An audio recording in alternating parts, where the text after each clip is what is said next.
এখন যদি মনিটর কেনার কথা ভেবে থাকেন সেক্ষেত্রে খুব ভালো একটা সময় এই কারণে যে সমস্ত ব্র্যান্ড তুমুল একটা কম্পিটিশনে নেমেছে অ্যাট দিস পয়েন্ট, সেটা প্রাইসিং দিক থেকে হোক, রেজুলেশন দিক থেকে হোক, রিফ্রেশের দিক থেকে হোক, সব দিক থেকেই বেশ ভালো ভালো অপশনস বাজারে ঘুরছে। কিছুটা কনফিউজিংও লাগতে পারে ওভারঅল এত অপশনের কারণে, বাট এটা কিন্তু কনজিউমারদের জন্য খুব ভালো যে যথেষ্ট অপশন খোলা আছে, আপনারা যে কোনোটা বেছে নিতে পারবেন।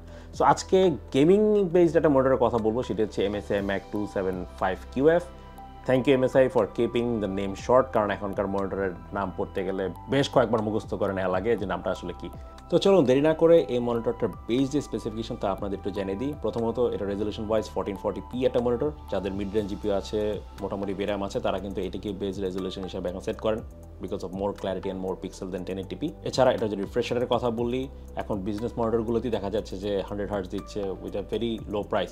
এক্ষেত্রে গেমিংয়ের জন্য যদি কোনো মনিটর পিক করা হয় সেক্ষেত্রে 144 হার্টজ হলে আসলে এখন আর মানিজ্য থাকে না, সেক্ষেত্রে 180 হার্টজটাই মোর প্রেফারেবল, এবং বলা যায় যে এটি এখন বেস স্ট্যান্ডার্ড হয়ে গিয়েছে in terms of gaming monitors. এবার যদি প্যানেলের কথা বলি, এটি কিন্তু রেগুলার আইপিএস প্যানেল না, ইটস র্যাপিড আইপিএস প্যানেল।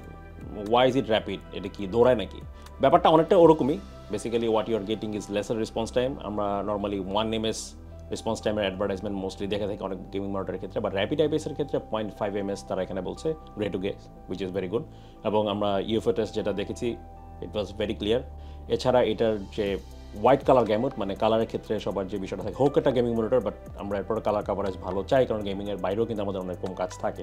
সেক্ষেত্রে কালার কাভারেজের কথা যদি বলি, সেক্ষেত্রে DCI P3 78%, Adobe RGB 82% এবং sRGB 101%, which is kind good. এছাড়া বলা হচ্ছে এটা HDR রেডি, যদিও এই টার্মটার ক্ষেত্রে সবসময় আমার একটু অবজারভেশন থাকে, কেননা এটার যে পিক ব্রাইটনেস এটা হচ্ছে 300 নিটস। 300 নিটসে অ্যাকচুয়ালি HDR এর যে ডেপথটা আমাদের লাগে ব্রাইটনেসের সাথে কন্ট্রাস্ট ক্রিয়েট করার জন্য, সেটা আসলে এত লোয়ার নিটসে হয়তো অত ভালো আসবে না, বাট বেসিক কাজ তা হয়তো হয়ে যাবে আর কি।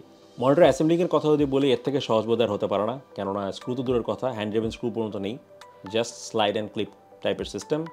বেজ এবং স্ট্যান্ডটাও এভাবে বসে যায়, এবং পুরো স্ট্যান্ড যেটা সেটিও যদি মনিটরের পিছনে স্লাইড করে দেন খুব ইজিলি ক্লিপিং হয়ে যায়, এবং বাটন প্রেসের সাহায্যে কিন্তু খুলে ফেলতে পারবেন। So assembling and disassembling is very easy in this case.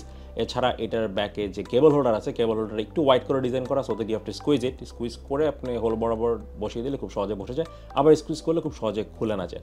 বিগত একটা মনিটরে যেটা ঘটেছিল, এই স্কুইজ করার সিস্টেমটা ছিল না, এবং একবার লাগাই ফেলানোর পর এটা আসলে রিভিউ ইউনিট থেকে খুলতে আমার বেশ বেগ পেতে হয়। ইভেনচুয়ালি আমি give up করে দিয়েছি and let them know that I couldn't remove it. So that was a hassle and I got kind of scared. But এক্ষেত্রে সেই সমস্যাটা হয় নাই। So thanks to MSI। আমি জানি না তারা ইন্টেনশনালি আপডেট করেছে কিনা, but it's a welcoming solution আমি বলবো। মনিটরটির ফিজিক্যাল যদি আরও কিছু অ্যাসপেক্টের কথা বলি, সেক্ষেত্রে অফকোর্স এটি ফ্রেমলেস ডিজাইন। এখন আর সেই মোটা বেজেলে দিন শেষ দেখাও যায় না, হয়তো অন করার পর হালকা একটা ব্ল্যাকবার দেখতে পারেন, খুবই সামান্য ন্যারো, সেটা খুব বড় একটা বিষয় না। এবং ব্যাকে যদি দেখি, অফকোর্স বেজ অ্যামাউন্ট 100/100 তো দেওয়া আছে, এখন অনেকেই গ্যাস স্প্রিংয়ের উপর মাউন্ট করেন, so that's a no brainer, expected, সেটা ওখানে দেওয়া আছে। এছাড়া যদি আমরা এটার বটম পার্টে দেখি, যেটা যে পোর্টসগুলো আছে তার পাশে, সেখানে স্পিকারের মতো বেঞ্চ দেখা গেল, অ্যাকচুয়ালি কিন্তু এই মডেলটির সাথে স্পিকার নেই, মেবি প্রোডাকশন ইস্যুতে হয়তো অন্য কোনো এডিশনের কাটডাউন হিসেবে হয়তো ডিজাইন করা, সেই জন্য ওটা থেকে গিয়েছে। সো এটা দেখে বিভ্রান্ত হওয়ার কিছু নেই। এছাড়া যদি পেছনে এটার যে কন্ট্রোলসটা দেখি, MSI টিপিক্যাল যে অ্যাপ্রোচ, একটা 6-ওয়ে জয়স্টিক, সেটা দিয়ে ইজিলি কন্ট্রোল করা যায়, it's very convenient to be honest. So এটাও এখানে উপস্থিত আছে। এছাড়া আমি যদি মনিটরটার লোগো প্লেসমেন্ট বলি, ব্যাক একটা MSI ড্রাগন লোগো এবং সামনে হালকা একটা MSI, সো ব্র্যান্ডিং খুব সাটল ওয়েতে করা, সো খুব চোখে লাগার মতো কিছু নেই। I think this is sort of preferred in terms of picking monitors. তবে ছোট্ট একটা দুঃসংবাদ হচ্ছে, এই মনিটরটির মুভমেন্ট সিস্টেমে কিন্তু সুইভেল, রোটেশন আর হাইট অ্যাডজাস্টমেন্ট অনুপস্থিত। শুধু টিল্ট করতে পারবেন ফ্রন্ট অ্যান্ড ব্যাকে, এক্ষেত্রে -5 ডিগ্রি থেকে +20 ডিগ্রিজ পর্যন্ত এই সাপোর্টে আপনারা পাচ্ছেন। কানেক্টিভিটির ক্ষেত্রে যদি আইআর পোর্টের দিকে তাকাই, সেক্ষেত্রে 3টা পোর্ট আমরা দেখতে পাবো। একটি হচ্ছে HDMI 2.0, একটি হচ্ছে ডিসপ্লে পোর্ট 1.4, সেই সাথে একটা অডিও আউটের জ্যাকের প্রভিশন থাকছে। এখানে একটা লক্ষণীয় বিষয় হচ্ছে, আপনি যদি HDMI দিয়ে কানেক্ট করেন, সেক্ষেত্রে কিন্তু 1440p-তে 144 হার্টজ পর্যন্ত পুশ করতে পারবেন, কিন্তু 180 হার্টজ চাইলে আপনাকে অবশ্যই একটি ডিসপ্লে পোর্ট দিয়ে এটি কানেক্ট করতে হবে আপনার জিপিইউ থেকে। সো এই কথাটা আপনাদেরকে মাথায় রাখতে হবে। তো চলুন কথা বলা যাক এটার কিছু ইন্টারনাল ফিচার্স এবং পারফরমেন্স নিয়ে। তো প্রথমত ইন্টারনাল ফিচারের ক্ষেত্রে এখন যে বাজিং ওয়ার্ড AI, এটিও এক্ষেত্রে অনুপস্থিত না, এখানেও আছে, এবং তারা বলছে এখানে AI ভিশন। এটি আপনার মনিটরের যে 6-ওয়ে জয়স্টিক, সেই মেনু থেকে এটা সিলেক্ট করে নিতে পারবেন। এটা যদি এনেবল করেন, আমি টেস্টিং যতটুকু বুঝলাম এবং তাদের ডেসক্রিপশনে যা বলা আছে তা হচ্ছে, গ্রাফিক্যালি কোনো ডার্কার প্লেস যদি থাকে সেটিকে আর একটু ফুটিয়ে তোলার জন্য, মোর ডিটেল দেখানোর জন্য এটি ব্রাইটনেস এবং কন্ট্রাস্ট কিছুটা ইনক্রিজ অ্যান্ড অ্যাডজাস্ট করবে। সো মোস্টলি আমার যেটা মনে হচ্ছে ব্রাইটনেস অ্যান্ড স্যাচুরেশন যেটা সেটি এটা বাড়িয়ে দেয়। এই ক্ষেত্রে আপনি যদি কোনো কম্পিটিটিভ গেম খেলেন যেটার ম্যাপের কোনো পার্টিকুলার প্লেস মেবি ডার্ক আর ওখানে এনিমি লুকে থাকতে পারে, সেক্ষেত্রে এটা কাজে লাগতে পারে। বাট ইন আদার কেসেস আমার মনে হয় যে রেগুলার গেমিংয়ে যেহেতু আমরা যেইভাবে ইন্টেন্ডেড একটা গেমের লাইটিং অ্যান্ড শ্যাডোজ ডিজাইন করা, সেক্ষেত্রে আমি হয়তো ইউজ করাটা রেকমেন্ড করবো না।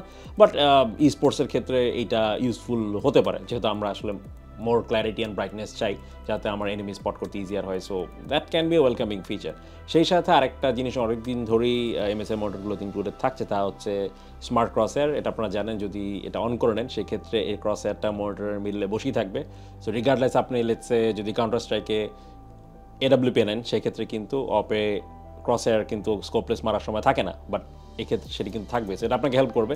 হ্যাঁ, of course gaming skill matters, because এটা থাকলেই যে গুলি একদম অ্যাকুরেটি লাগবে এমন কোনো কথা নেই। বাট একটা ভালো জিনিস হচ্ছে যে এইটা যে ইমেজ সেই কালারের সাথে বেস করে তার কালার অ্যান্ড কন্ট্রাস্ট চেঞ্জ করতে থাকে। সো এটা খুব ইজিলি আপনার চোখে ভিজিবল থাকে ক্রসেয়ারের প্লেসমেন্টটা। সো আপনার যদি মনে হয় যে এটার কোনো অ্যাডভান্টেজ নিতে পারবেন, সেক্ষেত্রে ইউজ করে দেখতে পারেন।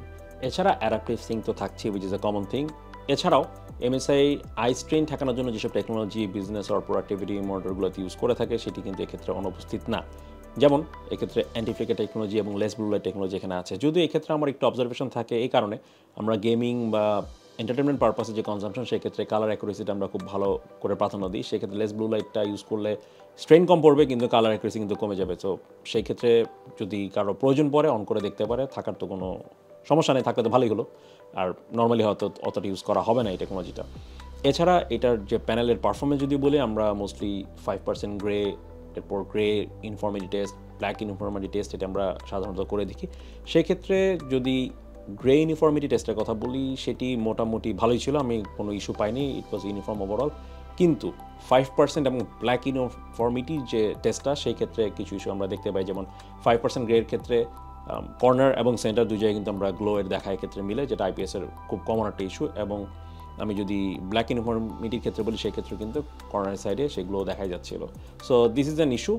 বাট আমি নর্মাল এমনি যখন গেম টেম খেলে দেখলাম, let's say counter strike or Delta Force, colour accuracy যদি বলি বা overall experience was very good, very smooth. তো সেই ক্ষেত্রে আসলে কমপ্লেন করার কিছু নাই। বাট হ্যাঁ, ডার্কার সিনসে প্রবাবলি একটু ইস্যু আপনারা ফিল করতে পারেন, which is very common in IPS. তো এই কথাটা আপনাদের একটু মাথা রাখতে হবে। তো মনিটরটির ব্যাপারে যা বলার এবং যা দেখানো, তা মোটামুটি আমার দেখানো শেষ। এই মনিটরটির যা যা ফিচার্স আছে, তা যদি আপনাদের রিকোয়ারমেন্টের বক্সগুলো টিক করে থাকে, সেক্ষেত্রে এটা আরও ফার্দার আপনারা অনুসন্ধান করতে পারেন এমএসের ওয়েবসাইটে গিয়ে, যদি ডিটেল কোনো স্পেসিফিকেশন আরও জানার থাকে। তো বেজ আমার মনে হয় যা জানা তা আমরা এখানে কভার করে দিয়েছি। সো মনিটর যদি পছন্দ হয়, গো গ্র্যাব ইট। সো আশা করি ভালো থাকবেন। আজকে এই ভিডিওটা এই পর্যন্তই থাকছে, দেখাবো ইনশাল্লাহ অন্য কোনো কিছু নেই। টিল দেন, আল্লাহ হাফেজ।